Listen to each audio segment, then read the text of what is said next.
दोस्तों, पानी हमें कुदरत से मिला एक ऐसा वरदान है जिस पर दुनिया का हर जीव निर्भर है। और जिस दिन धरती से पानी खत्म हो जाएगा, उस दिन पृथ्वी से जीवन का सर्वनाश हो जाएगा। ऐसे में जल का संरक्षण करना काफी ज्यादा जरूरी है।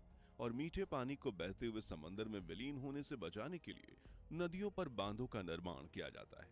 आजादी के पहले भारत में 300 से भी कम डैम थे, जिस वजह से हमें लगातार पीने के पानी की कमी का सामना करना पड़ता था और आए दिन देश में सूखा पड़ जाता था। जैसे कि साल 1899 में आए छप्पनिया अकाल में पश्चिम भारत के लोगों ने अपनी जान गंवाई और ये संख्या लाखों में थी।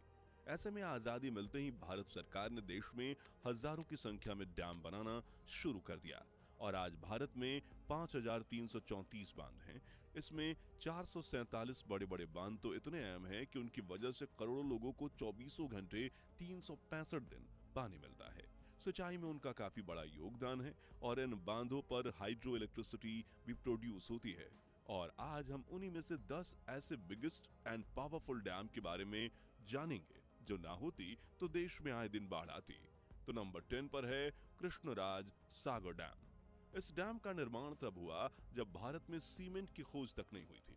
ऐसे में जब साल 1911 में राजा कृष्णराज वोडेयार चतुर्थ ने कर्नाटक की कावेरी नदी पर यह डैम बनाने का सपना देखा तो उनकी ये ख्वाहिश अंग्रेजों को सिर्फ ख्याली पुलाव लग रही थी। लेकिन इस प्रोजेक्ट के लीड इंजीनियर विश्वेश्वरैया ने हार नहीं मानी और सुर्खी, चूना और पानी के मिश्रण से सुर्खी मोर्टार तैयार किया जो सीमेंट से भी ज्यादा मजबूत था। जिसके बाद अगले 20 सालों तक कंस्ट्रक्शन चला और साल 1931 में यह डैम बनकर तैयार हो गया। वहां एक दिलचस्प बात यह है कि जब यह डैम बना तब 10,000 लोगों को अपना घर बार छोड़ना पड़ा, जिन्हें दूसरी जमीन दे दी गई थी। आज करीब 100 साल होने को आए हैं, लेकिन कृष्णराज सागर डैम चट्टान की तरह खड़ा है। यह डैम मैसूर नगर से 12 मील उत्तर पश्चिम में स्थित है। इंदिरा सागर डैम। इस डैम का नाम पूर्व प्रधानमंत्री इंदिरा गांधी के नाम पर रखा गया क्योंकि ये उनके जीवन का आखिरी बड़ा प्रोजेक्ट था। दरअसल 23 अक्टूबर 1984 के दिन पीएम इंदिरा गांधी ने इस परियोजना की नींव रखी, जिसके 7 दिन बाद 31 अक्टूबर के दिन उनकी हत्या कर दी गई। मध्य प्रदेश के नर्मदा नगर में नर्मदा नदी पर बना ये बांध वाटर स्टोरेज कैपेसिटी के मामले में भारत का सबसे बड़ा डैम है, जिसमें 12.2 क्यूबिक किलोमीटर पानी स्टोर किया जा सकता है।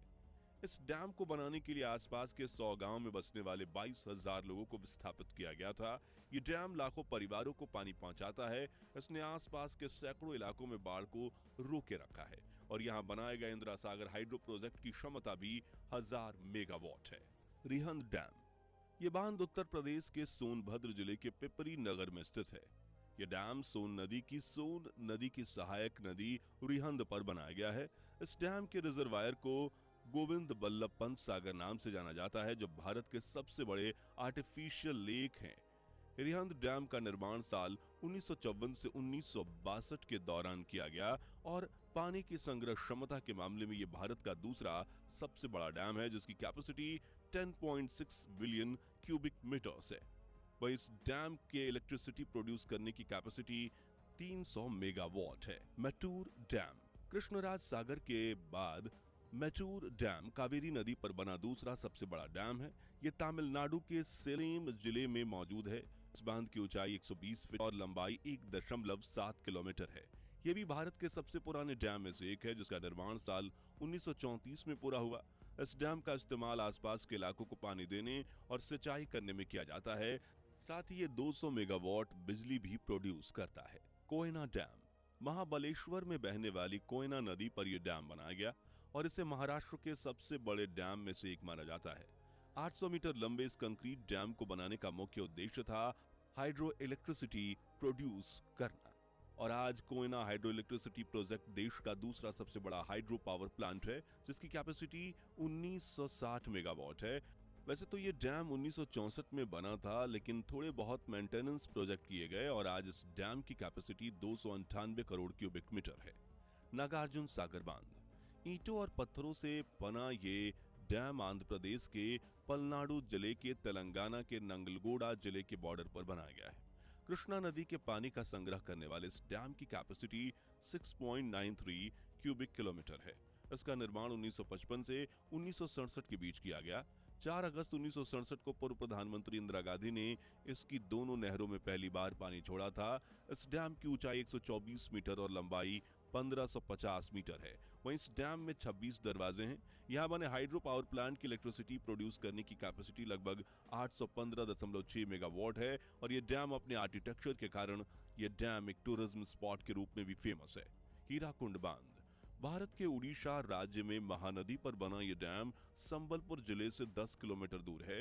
इस डैम की लंबाई पूरे 26 किलोमीटर है तो वहीं इसकी ऊंचाई 61 मीटर है। इस डैम में 2 ऑब्जर्वेशन टावर लगे हैं जिसका नाम गांधी मीनार और नेहरू मीनार है। ओडिशा में इसे टॉप 10 फेमस टूरिस्ट स्पॉट में से एक माना जाता है क्योंकि यहाँ सर्दियों के मौसम में हजारों माइग्रेंट बर्ड्स आते हैं जिन्हें देखने हजारों टूरिस्ट आते हैं। इसके अलावा इस डैम को बनाते समय यहाँ पर कुछ पुराने मंदिर भी मिले थे जिनको देखने के लिए लोग अक्सर गर्मियों के मौसम में नाव से जाते हैं। इस डैम के पास ही मवेशी द्वीप, विमलेश्वर मंदिर, हुमा मंदिर और उषा कोटी वन्य जीव अभ्यारण्य जैसे कुछ लोकप्रिय टूरिज्म स्पॉट्स हैं जो इसे और ज्यादा खास बनाते हैं। यह डैम दुनिया के सबसे लंबे बांधों में से एक है जिसका इस्तेमाल आसपास के इलाकों में पानी पहुंचाने, सिंचाई करने और बिजली पैदा करने के लिए होता है।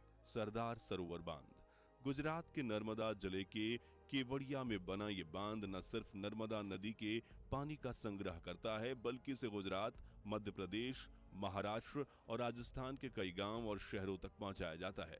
वैसे तो इस परियोजना की नींव देश के पहले प्रधानमंत्री पंडित नेहरू ने रखी थी, लेकिन इसे भारत के पहले उप प्रधानमंत्री सरदार वल्लभ भाई पटेल का विजन माना जाता है। इस डैम की लंबाई 1210 मीटर है तो वहीं इस डैम की ऊंचाई 163 मीटर है।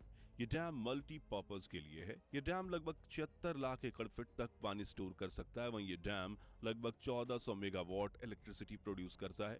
कहा जाता है कि इसी डैम को सरदार पटेल की धरोहर मानकर स्टैच्यू ऑफ यूनिटी बनाने के लिए केवड़िया टाउन को चुना गया था, जिसके बाद से इस डैम की लोकप्रियता भी काफी बढ़ गई।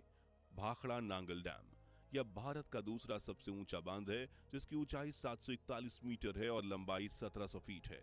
हिमाचल प्रदेश के बिलासपुर जिले में सतलुज नदी पर बने इस डैम का निर्माण साल 1948 में शुरू किया गया था जो 15 सालों तक चला था।